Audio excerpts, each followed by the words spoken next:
Hello student, स्वागत है आपका आईसीटी वर्चुअल क्लासेस में। मैं हूं कविता, आपकी साइंस टीचर। उम्मीद करती हूँ आप सभी अच्छे होंगे और स्वस्थ होंगे। तो क्लास कंटिन्यू करेंगे अपना चैप्टर जिसका नाम है लाइफ प्रोसेसेस। हम बात कर रहे थे जैव प्रक्रम के बारे में और हमने अलग अलग जैव प्रक्रम के एग्जाम्पल यहाँ पर देखे थे, जिसमें सबसे पहले आपने बात की है न्यूट्रिशन यानी पोषण के बारे में। आपने बात की है पोषण किस प्रकार से होता है, और पोषण में ही आपने दो इम्पॉर्टेंट टॉपिक पढ़े थे जो आपके क्या थे, बार बार एग्जाम में भी आते हैं। फर्स्ट था फोटोसिंथेसिस और सेकंड था डाइजेशन इन ह्यूमन। तो दोनों टॉपिक को हमने अच्छे से समझा है। आपने जाना है कि फोटोसिंथेसिस कहाँ हो रही है, किस प्रकार से हो रही है, क्या क्या मटेरियल वहाँ पर रिक्वायर्ड होते हैं, किस प्रकार से प्रोसेस होती है, मैकेनिज्म क्या है इसकी। लेकिन हमने बात की थी डाइजेशन की। डाइजेशन को आपने और अच्छे से डिटेल में जाना है कि डाइजेशन कैसे होता है, किस प्रकार से होता है। आपको करना है क्या, ये जो चैप्टर है आपका बहुत इंपॉर्टेंट रहता है क्योंकि आपके बहुत सारे क्वेश्चन यहाँ से आते हैं। ठीक है, आपने कहा कि 5 नंबर वाले क्वेश्चन आपके यहाँ से बनते हैं। आपके यहाँ पे जो एमसीक्यूज आते हैं वो यहाँ से बनते हैं। तो आपके 2 से 3 क्वेश्चन यहाँ इस चैप्टर से रहते हैं क्योंकि लेंथी चैप्टर है आपका। और जब भी हम सिस्टम के बारे में बात करेंगे, आपने कहा सिस्टम आपके आते ही आते हैं। एक तो आपको क्या दिया जाता है, यहाँ पर डायग्राम बनाने को कहा जाता है और कुछ लेवलिंग्स दी जाती है कि आपको ये नाम क्या करने हैं उस डायग्राम में बताने हैं। ये हमने बात की थी डाइजेशन की। हमने कहा था अगर आपने पूरा डाइजेशन अच्छे से समझा है, आप ये चार्ट को बहुत अच्छे से समझ सकते हैं, बहुत अच्छे से चार्ट के माध्यम से रिवाइज कर सकते हैं आपने कहाँ पर किस प्रकार से डाइजेशन को समझा है। ठीक है, तो ये चार्ट आप तभी समझ पाएंगे जब आपने पूरे पाचन को समझा हो। चलिए, डाइजेशन के बाद हम सेकेंड लाइफ प्रोसेस की बात कर रहे थे, और सेकेंड लाइफ प्रोसेस जो हमारे पास आता है वो है रेस्पिरेशन यानी कि श्वसन। ठीक है, अब अगर मैं आपसे कहूँ श्वसन किसे कहते हैं, सिंपल सी बात है। हमने कहा सांस लेना, हम सांस छोड़ना भी नहीं कहते, हम कहते हैं सांस लेना। तो जब हम बात कर रहे हैं रेस्पिरेशन की, आपने कहा रेस्पिरेशन में बहुत सारी चीजें चलती हैं। आपने कहा ब्रीथिंग चलती है। ठीक है, अगर हम रेस्पिरेशन को नॉर्मल लैंग्वेज में कहें, आपने कहा सांस लेना और सांस छोड़ना क्या है, रेस्पिरेशन है। अगर मैं कहूँ कि आप थोड़ा सा सिस्टमैटिक ढंग से रेस्पिरेशन या श्वसन को समझाइए, आपने कहा जो यहाँ पर श्वसन है, श्वसन में कुछ स्टेप्स आपके आते हैं और इन सारे स्टेप्स को मिला करके आप कहते हैं रेस्पिरेशन हो रही है, जिसमें सबसे पहले हम ब्रीथिंग की बात करते हैं। ब्रीथिंग में आप बात करते हैं इनहेलेशन और एक्सहेलेशन की बात। ठीक है, अंतःश्वसन और निःश्वसन जिसे आप कहते हैं। फिर हम बात करते हैं यहाँ पर एक्सटर्नल रेस्पिरेशन होता है, इंटरनल रेस्पिरेशन होता है और सेलुलर रेस्पिरेशन होता है। इन सब को मिला करके आप कहते हैं रेस्पिरेशन की प्रोसेस चल रही है। ठीक है, रेस्पिरेशन को पढ़ने के लिए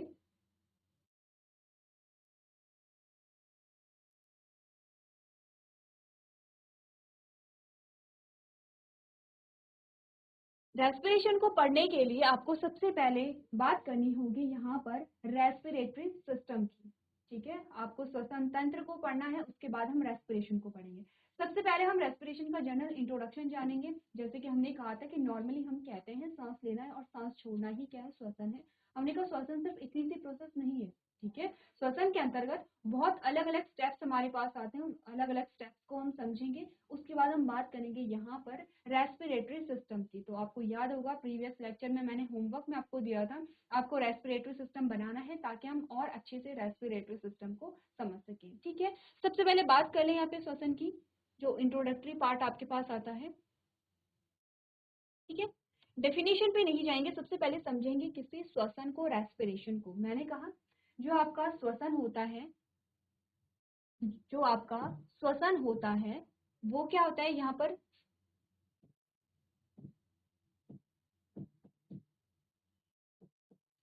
रेस्पिरेशन या श्वसन।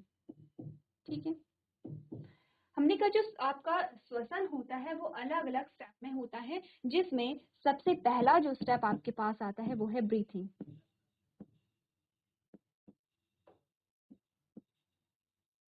ठीक है, ब्रीथिंग। अब आपने कहा ब्रीथिंग क्या होता है, तो जब आप डेफिनेशन देते हैं किसकी, रेस्पिरेशन की, श्वसन की आप डेफिनेशन देते हैं, एक्चुअली में आप डेफिनेशन दे रहे होते हैं ब्रीथिंग की। ब्रीथिंग का मतलब क्या होता है, आपने ब्रीथ इन ब्रीथ आउट। ब्रीथ इन का मतलब होता है आपने सांस को अंदर लिया, ब्रीथ आउट का मतलब होता है आपने सांस को बाहर छोड़ा। तो देखिए, हमने कहा रेस्पिरेशन एक पूरी प्रोसेस है, पूरी क्या है, एक प्रक्रिया है। ठीक है, जिसका एक पार्ट होता है क्या, ब्रीथिंग।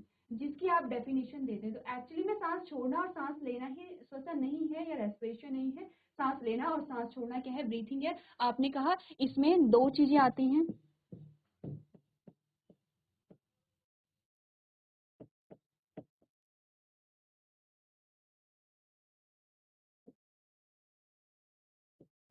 इनहेलेशन और एक्सहेलेशन। अब बहुत ज्यादा डिफिकल्ट नहीं है, जो आपके वर्ड्स हैं वही आपको क्या कर रहे हैं, डेफिनेशन को बता रहे हैं।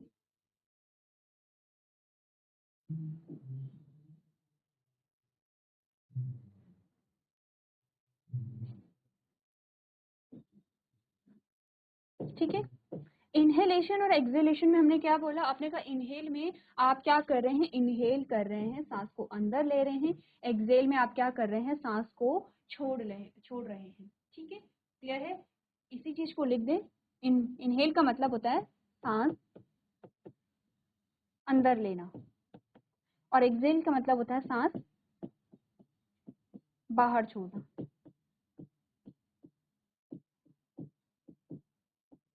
ठीक है, क्लियर है इतनी बात। पहला जो आपका सेगमेंट है ब्रीथिंग वो हो गया है। सेकेंड जो सेगमेंट हमारा आता है वो हमारा आता है एक्सटर्नल रेस्पिरेशन।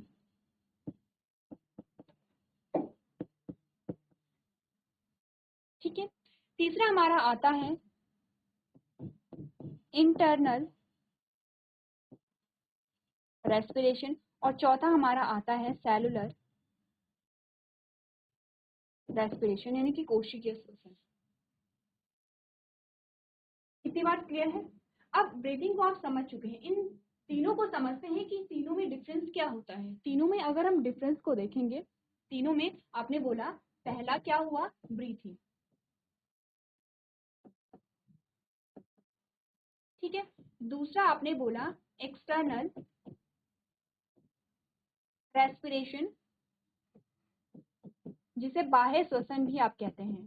ठीक है, आपने बोला एक्सटर्नल रेस्पिरेशन में क्या हो रहा है, आपने कहा कि यहाँ पर जो रेस्पिरेशन की प्रोसेस होगी, एक्चुअली में रेस्पिरेशन में होता क्या है, आपने कहा गैसेस एक्सचेंज होती है, गैसीय विनिमय होता है।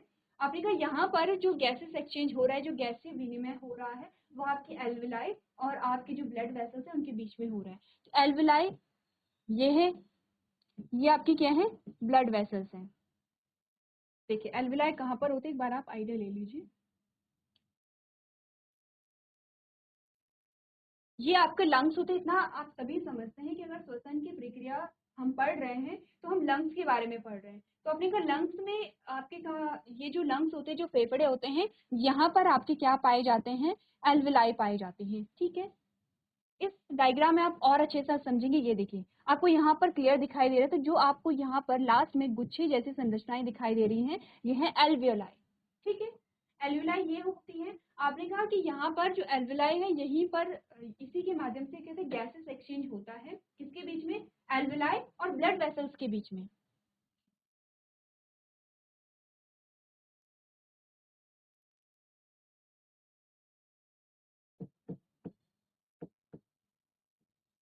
ये एल्वियोलाई है और ये आपकी क्या है, ब्लड वेसल्स हैं। ठीक है, यहाँ पर किसके बीच में, यहाँ पर एक्सचेंज हुआ गैसेस के, एल्वियोलाई और ब्लड वेसल्स के बीच में, जिसे आप एक्सटर्नल रेस्पिरेशन कह रहे हैं। दूसरा आपके पास आता है तीसरा, इंटरनल रेस्पिरेशन। अब इंटरनल रेस्पिरेशन क्या हुआ, आपने कहा ये जो ब्लड वेसल्स हैं इसका फंक्शन क्या है, बॉडी के अलग अलग पार्ट को क्या देना, यहाँ पर ऑक्सीजन प्रोवाइड करना। तो किस प्रकार से ऑक्सीजन प्रोवाइड हो रही है, आपने कहा ये ऑर्गन है। ठीक है, इसे हम ऑर्गन लिखते हैं।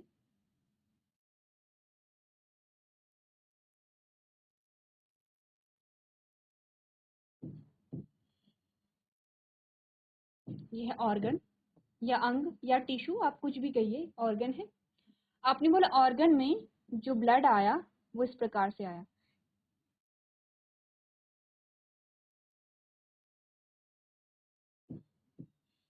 यहाँ पर हम अलग अलग ऑर्गन्स को बना लेते हैं। ठीक है, यहाँ पर जो आर्टरीज हैं वो ब्लड लेके आती हैं इस प्रकार से,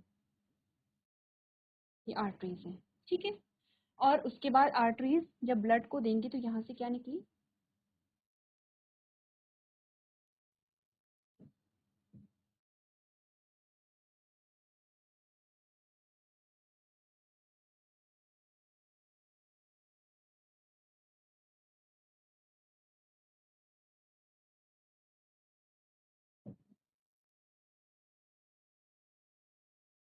क्लियर है इतनी बात। ये आपके ऑर्गन है, ये एक ऑर्गन है, ये दूसरा ऑर्गन है। आर्टरी और वेन में आप डिफरेंस समझते हैं, काफी बार हमने डिस्कस कर लिया है। ये भी ऑर्गन है और ये भी क्या है, ऑर्गन है। आपने कहा यहाँ पर गैसेस एक्सचेंज हो रहा है, जैसे कि यहाँ पर गैसेस एक्सचेंज कैसा हुआ, आपने कहा इसने इसे ऑक्सीजन दिया और इसने इसे क्या दिया, CO2 दी, ठीक है। यहाँ पर ऑक्सीजन यहाँ जा रही है, CO2 यहाँ जा रही है। यहाँ पर गैसेस एक्सचेंज कैसे हुआ, आपने कहा इसने ये तो ऑक्सीजन कैरी करा था, इसने ऑक्सीजन प्रोवाइड किया होगा और ये क्या लेके जा रहा है, आपने कहा CO2 को लेके जा रहा है। तो गैसेस एक्सचेंज किस किस के बीच में हो रहा है, आपने कहा ये है कैपिलरी। आपने ब्लड के बारे में पढ़ा होगा तो आपने कहा आर्टरीज होती है, वेन्स होती है, कैपिलरीज होती है। आपने कहा कैपिलरीज और ऑर्गन्स के बीच में जो यहाँ पर क्या हो रहा है, एक्सचेंज हो रहा है गैसेस का, इसे हम कहते हैं इंटरनल रेस्पिरेशन। क्लियर है इतनी बात, इंटरनल रेस्पिरेशन। अब हमारे पास आता है तीसरा या चौथा हमारे पास आता है सेलुलर रेस्पिरेशन, जिसे आप कहते हैं कोशिकीय श्वसन। सेलुलर रेस्पिरेशन में क्या हुआ, आपने कहा ये है आपकी सेल कोशिका, यहाँ पर इस प्रकार से ब्लड वेसल्स आई होंगी। अब यहाँ पर आपने कहा ब्लड वेसल्स ने सेल को क्या दी, ऑक्सीजन दी और यहाँ से क्या रिसीव किया, CO2 रिसीव किया। क्लियर है, अब आप समझ रहे हैं, अब आप इतना समझ रहे हैं। आपने कहा पहले तो ब्रीथिंग में आपने क्या किया, इनहेल किया और एक्सहेल किया, ठीक है। इनहेल आपने किया और एक्सहेल आपने किया, इनके आपने सांस अंदर ली, सांस बाहर ली, इसे आप ब्रीथिंग कह रहे थे, ठीक है। ब्रीथिंग के दो पार्ट्स आपने देखे। आपने कहा एक्सटर्नल रेस्पिरेशन किस किस के बीच में हो रहा है, आपके एल्वेलाई और आपके ब्लड वेसल्स के बीच में हो रहा है। लेकिन हमने बात की इंटरनल रेस्पिरेशन किसके बीच में हो रहा है, आपने कहा ये जो कैपिलरीज होती हैं, ठीक है, इसे आप क्या कहते हैं, कैपिलरीज और ऑर्गन के बीच में हो रहा है। यानी कि आप कैपिलरी कर क्या रही है, कैपिलरी कैसे बनी है आप समझ रहे हैं। आपने कहा ये तो आर्टरी थी, अब आर्टरी क्या हो गई है, अलग अलग ऑर्गन में जाएंगी तो और फाइन स्ट्रक्चर में और बारीक स्ट्रक्चर और बारीक डक्ट में और बारीक पाइप नुमा संरचना में विभाजित हो जाती है। आप देख रहे हैं एक ऑर्गन यहाँ है और एक यहाँ है, आर्टरी का एक भाग यहाँ गया, एक भाग यहाँ गया, नीचे और ऑर्गन होंगे, एक भाग वहां जाएगा। आपने कहा इन छोटे छोटे स्ट्रक्चर को क्या कहते हैं, कैपिलरी कहते हैं, छोटे होते हैं। और कहाँ पर होंगे, आपने कहा आर्टरीज और यहाँ पर भी कैपिलरी बनी हुई है। आपने कहा ये कैपिलरी निकली, ये कैपिलरी निकली और यहाँ पर अब इन्होंने वेन का फॉर्मेशन कर लिया है। इस प्रकार का जो रेस्पिरेशन होता है, आपने कहा इंटरनल रेस्पिरेशन है, आप क्योंकि ऑर्गन्स के बीच में हो रहा है और कैपिलरीज के बीच में हो रहा है। तीसरी प्रकार का आपने कहा सेलुलर रेस्पिरेशन होता है, जो कोशिका के साथ होता है, कोशिका और जो आपकी ब्लड वेसल्स होती हैं। आप देख रहे हैं सारे में ब्लड वेसल्स इंक्लूड है, सब में इंक्लूड है। चाहे आप बात करें एक्सटर्नल रेस्पिरेशन की, इंटरनल रेस्पिरेशन की या सेलुलर रेस्पिरेशन की, सब में क्या है, ब्लड वेसल्स इंक्लूड है। क्यों इंक्लूड है, क्योंकि हम पढ़ रहे हैं गैसीय विनिमय को पढ़ रहे हैं, गैसेस एक्सचेंज को हम पढ़ रहे हैं। और आपने कहा कि गैसेस एक्सचेंज कब होगी, जब यहाँ पर जो गैसें हैं वो बॉडी के अलग अलग पार्ट्स में जा रही हैं, और बॉडी के अलग अलग पार्ट्स में जो गैसें जा रही हैं वो किसके माध्यम से जा रही हैं, आपने कहा रक्त के माध्यम से जा रही हैं, ठीक है। आगे चल के हम बात करेंगे यहाँ पर सर्कुलेटरी सिस्टम की, उसमें आप बहुत अच्छे से समझेंगे किस प्रकार से यहाँ पर सर्कुलेशन की प्रोसेस चल रही है।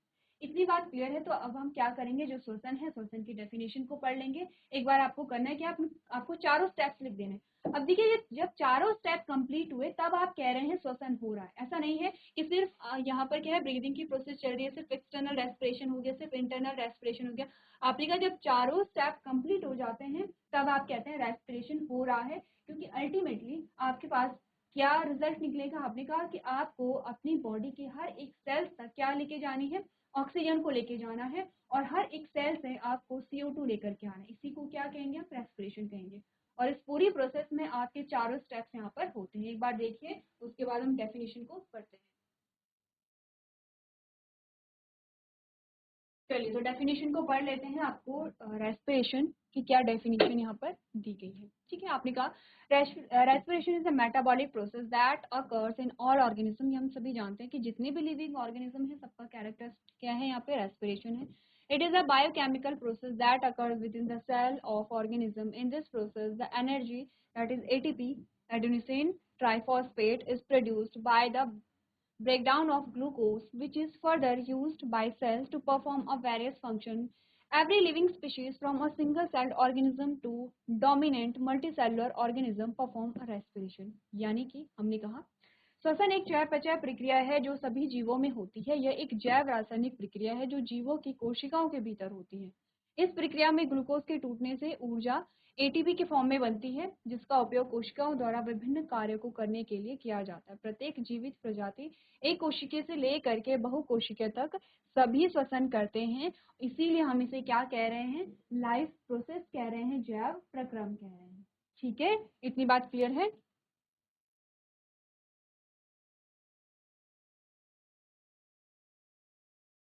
चलिए, अब यहाँ पर आपको टाइप्स ऑफ रेस्पिरेशन बताया गया है। इसी के साथ हमने बात की है यहाँ पर किसकी? इसी के साथ सबसे पहले हम बात करेंगे यहाँ पर रेस्पिरेटरी सिस्टम की। ठीक है, रेस्पिरेटरी सिस्टम को हम पढ़ते हैं यहाँ पर। आपको यहाँ पर इमेज बताई गई है, लेकिन हम यहाँ पर इमेज बनाएंगे ताकि आपको और अच्छे से समझ आ सके। ठीक है, सबसे पहले आपने कहा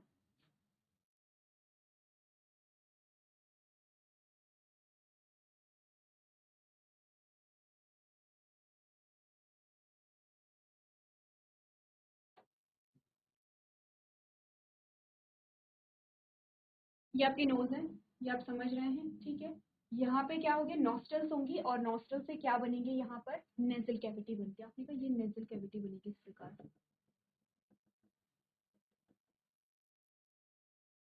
ये नेजल कैविटी बनती है। ये पूरी नेजल कैविटी नहीं है, पूरा बना लेते हैं। पूरी नेजल कैविटी नहीं बनेगी। देखिए, यहाँ से आपको एपिग्लॉटिस से दिखा रखा है। यहाँ पर देखिए, ये आपकी नेजल कैविटी है। ठीक है, नेजल कैविटी और ओरल कैविटी एक जगह पे क्या होती है? मिक्स होती हैं। ठीक है, जहाँ पर नेजल कैविटी, क्योंकि आप देख रहे हैं ये तो है आपकी नेजल कैविटी, नॉस्ट्रल से जो आपकी शुरू हो रही है नेजल कैविटी है। ठीक है, और ये आपकी क्या है? ओरल कैविटी है, जो मुख से शुरू होती है। ओरल कैविटी क्या है? आप जानते हैं, मुख गुहा आपने पढ़ा था जब आप डाइजेशन को पढ़ रहे थे। दोनों जब मिल रहे हैं, आपने इसे क्या कहा? फेरेंक्स कहा।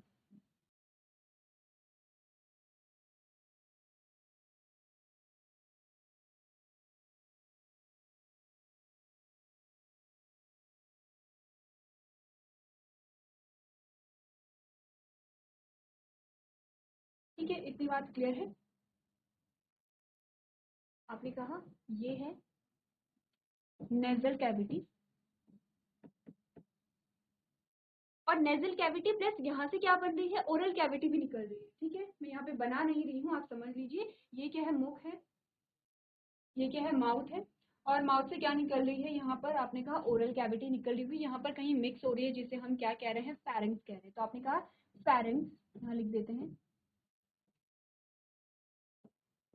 फेरेंक्स। फेरेंक्स जो होता है कॉमन पैसेज है। आपने कहा क्योंकि कॉमन पैसेज क्यों है? क्योंकि यहाँ पर क्या हो रहा है? चलिए बना लेते हैं, आपको और इजी होगा। ये तो नेजल कैविटी थी। ठीक है, और यहाँ से ओरल कैविटी निकल रही थी। तो आपने कहा कि देखिए, कॉमन पैसेज आपका आ गया है, ये ओरल कैविटी है, ये नेजल कैविटी है। कॉमन पैसेज आपका क्या आ गया? फेरेंक्स आ गया। ठीक है,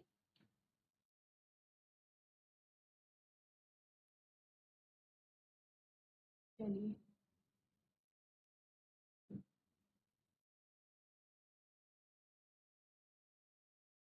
फेरेंक्स के बाद जो नेक्स्ट आपका आता है पोर्शन, वो होता है लैरिंक्स। ठीक है, अब ये जो पोर्शन नेक्स्ट आपका आएगा, लैरिंक्स आएगा, जो कि आपको यहाँ पे भी दिखाए गए हैं।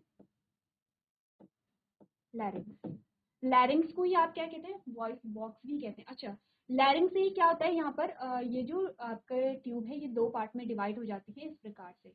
तो ये जो पीछे वाली चल रही है, ये क्या होती है? फूड पाइप है। ठीक है, और यहाँ से आपका क्या निकलता है? ये जो ट्रैकिया है, ये आगे की ओर बढ़ता चला जाता है।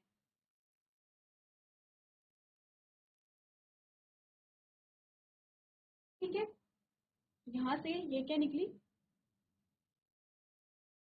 ये जो पीछे की ओर निकल रही है ट्यूब, ये पीछे वाली जो नली होती है, ये आपकी भोजन नली है, जिसे आपने एसोफेगस में पढ़ा था जब आप पढ़ रहे थे डाइजेस्टिव सिस्टम को, ठीक है। यहाँ आगे की ओर जो निकलेगी इस प्रकार से, ये जो आगे की ओर निकल रही है, ये आपका क्या निकलता है, ट्रैकिया निकलता है। ये आपका क्या निकलने लगा है, ट्रैकिया। लिख दें इसे ट्रैकिया,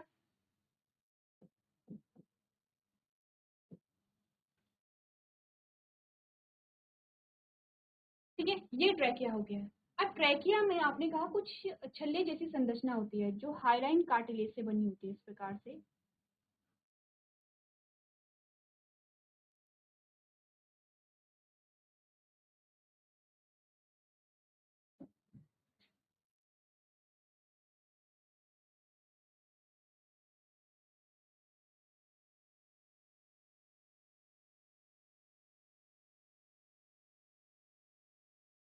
जब पांचवा छल्ला आप देखते हैं, अच्छा ये चार छल्ले आपके पास है, ये पांचवा छल्ला है। जब पांचवा छल्ला आपके पास आता है, वहां से ये जो आपकी ट्रैकिया है, ये दो पार्ट में डिवाइड हो जाती है ऐसे,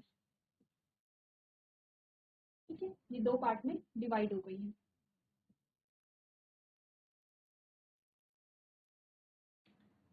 दो पार्ट में डिवाइड हो गई है, इसे आप ब्रोंकाई कहते हैं, ठीक है। क्लियर है। यहाँ पर भी आप देख सकते हैं कि यहाँ पर ये ट्रैकिया है, ट्रैकिया दो पार्ट में डिवाइड हो गया, जिसे आप क्या कहते हैं, ब्रोंकाई कहते हैं, ठीक है। ब्रोंकाई फिर से क्या होती है, प्राइमरी ब्रोंकाई सेकेंडरी ब्रोंकाई में क्या होती है, कन्वर्ट हो जाती है। इसे हम आगे देखते हैं। ये क्लियर है। आपने कहा यहाँ पर ये जो आपके ब्रोंकाई बने हैं, ये जो ब्रोंकाई बने हैं, आपने कहा ये जो दो पार्ट में टूटते हैं, ये कहाँ जाते हैं, किसके अंदर जाते हैं, आपने कहा ये लंग्स के अंदर आते हैं। ये इस प्रकार से क्या है, लंग्स के अंदर आ गए हैं। दो लंग्स आपके हैं, ये लंग्स के अंदर चले जाते हैं। इतनी बात क्लियर है कि लंग्स के अंदर चले गए हैं। तो यहाँ पर आपका क्या आएगा, प्रकार से यहाँ पर आपका वॉइस बॉक्स भी आता है। ये है लैरिंग्स, यहाँ आपने कहा लैरिंग्स, और इसी को आप क्या कहते हैं, वॉइस बॉक्स भी कहते हैं, ठीक है। चलिए, ये आपके क्या है, लंग्स आ गए हैं, लंग्स आ गए हैं, ठीक है। सबसे पहले तो जो कॉमन सी चीजें हैं वो यहाँ से आप लोग देखेंगे।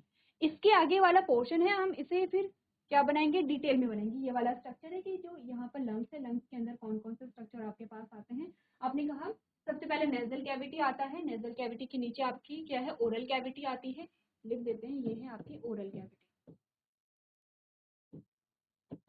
अब यहाँ पर जो कॉमन पैसेज आपको दिख रहा है, जहाँ पर ओरल और कैविटी और नेजल कैविटी मिल रहे हैं, उसे आप क्या कहते हैं, फेरिंग्स कहते हैं। फेरिंग्स के नीचे आपका आता है लैरिंग्स, ठीक है। लैरिंग्स जहाँ पर स्टार्ट हो रहा है, आपने कहा उसी के पीछे से जो एक नली निकल जाती है, जिसे भोजन नली कहते हैं, ठीक है।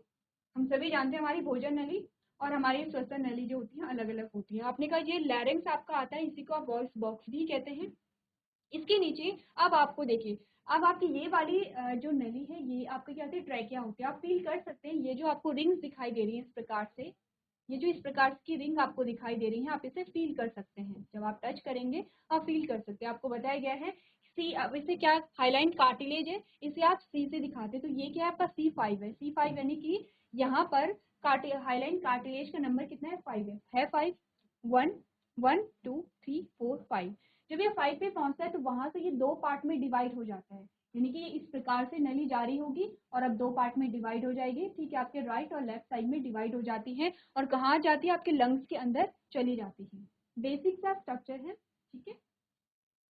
तो यहाँ पर आपने लैरिंग्स देख लिया है, ट्रैकिया देख लिया है आपने, ब्रोंकाई आपने देख लिए हैं, ठीक है। इसके अलावा एल्वेलाई हम बाद में देखेंगे, लंग्स आपने देख लिए हैं, ब्रोंकियोल्स अभी हम देखेंगे। ये डायफार्म आपको दिखा रखा है इस प्रकार से, डायफार्म के बारे में भी डिस्कस करेंगे जब हम बात करेंगे कि जब रेस्पिरेशन हो रहा है तो रेस्पिरेशन के लिए कौन कौन सी जो वहाँ पे मसल्स हैं वो रिस्पॉन्सिबल हैं, ठीक है। लंग्स के बारे में थोड़ा डिटेल में जानेंगे। तो इस प्रकार से आप ये जो आपको कुछ मेम्ब्रेन के बारे में बता रखा है, ठीक है, मेम्ब्रेन के बारे में भी स्टडी करेंगे। अभी आपको सिर्फ सिस्टम देखना है। सिस्टम में आपने जो जो चीजें देखी हैं इसे देखिए। इसके बाद हम क्या करेंगे, यहाँ पर लंग्स को देखेंगे। लंग्स के अंदर जो आपके ब्रोंकाई होते हैं वो कितने पार्ट में डिवाइड होता है, क्लियर है। आगे की बात करें, अब हमें क्या बनाना है, अभी तक हमने कहाँ तक थे हम,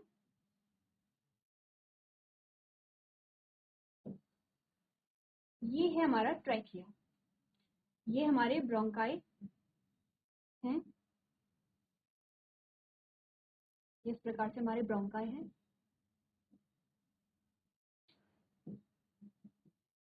ठीक है, ये आपका क्या है, C5 आ गया है। ये आपके लंग्स आ गए हैं। लंग्स को थोड़ा सा बड़ा बना लेते हैं।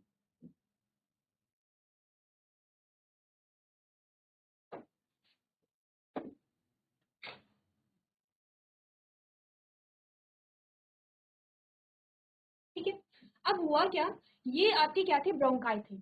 ये आपके क्या हैं, आपने कहा ब्रोंकाई हैं।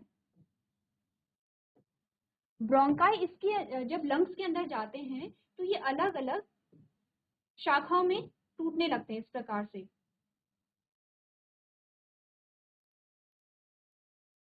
ठीक है, अलग अलग शाखाओं में टूटने लगते हैं इस प्रकार से। आपने कहा ये जो शाखा टूट रही है इसे आपने क्या कहा, प्राइमरी ब्रोंकाई कहा।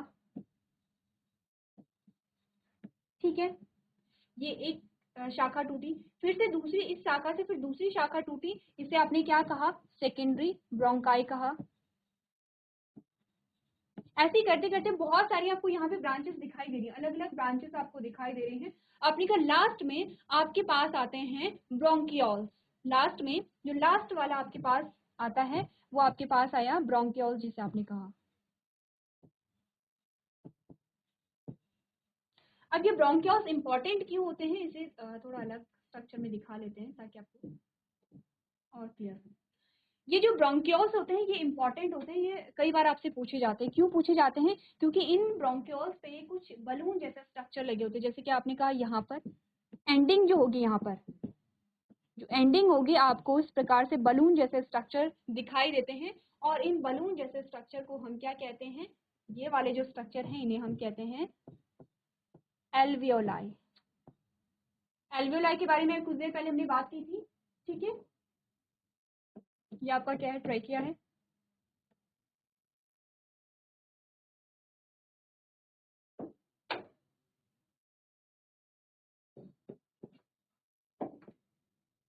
ये आपका ट्रैकिया है। ट्रैकिया से आपके ब्रोंकाई बने। ब्रोंकाई जो है आपकी वो अलग अलग ब्रांचेस में टूट जाती हैं। जैसे आपने कहा प्राइमरी ब्रोंकाई होते हैं, सेकेंडरी ब्रोंकाई होते हैं, टर्शियरी ब्रोंकाई होते हैं। जितनी ब्रांचेस बन रही हैं आपने कहा यहाँ पर अलग अलग ब्रांचेस बनती हैं। इन ब्रांचेस से आपके पास क्वेश्चन नहीं आता है, क्वेश्चन आएगा आपके पास यहाँ पर ब्रोंकियोल से। क्यों आएगा, क्योंकि हमने कहा ब्रोंकियोल से होते हैं आपके एल्विलाई। अब कुछ देर पहले हमने एल्विलाई के बारे में बात की थी। हमने कहा था जब यहाँ पर हमने बात की थी एक्सटर्नल रेस्पिरेशन की थी। जब हमने बात की थी यहाँ पर किसकी, एक्सटर्नल रेस्पिरेशन के बारे में हमने बात की थी। यहाँ पर हमने एल्विलाई के बारे में बात की है। ये जो एल्विलाई हैं, एल्विलाई के बारे में हमने बात की है। और हमने कहा एल्विलाई में क्या हो रहा है, गैसेस एक्सचेंज हो रहा है। तो ये एल्विलाई बहुत इंपॉर्टेंट होती हैं।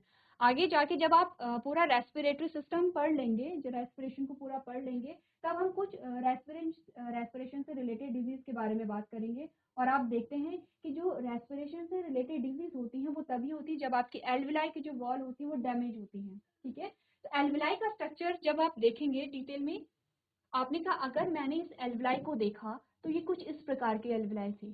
ठीक है, यहाँ पर ब्लड वेसल्स होंगी। एल्विलाई के कुछ कवरिंग्स के बारे में हम बात करेंगे। हम देखेंगे कैसे एल्विलाई से और जो ऑक्सीजन है वो आपके ब्लड वेसल्स में गई, और ब्लड वेसल से कैसे जो CO2 थी वो आपके एल्विलाई में गए हैं। ऐसे कौन कौन से फैक्टर होते हैं जो आपके एल्विलाई को क्या करते हैं, यहाँ पर उसमें नकारात्मक प्रभाव आपको देखने को मिलता है। उससे पहले आप करना क्या है, आपको अभी तक सिर्फ आपको रेस्पिरेटरी सिस्टम को स्टडी करना है। यही सारी चीजें हम पढ़ेंगे किसमें, रेस्पिरेशन में। ठीक है, तो सबसे पहले रेस्पिरेशन के टाइप्स को समझेंगे, कितने प्रकार का होता है, किस कैसे होता है। तो ये सारी चीजें आप लोग घर से रिवाइज करके लेके आएंगे। तो आज के सेशन में हम इतना ही करेंगे। अभी तक क्लास में बने रहने के लिए आपका धन्यवाद।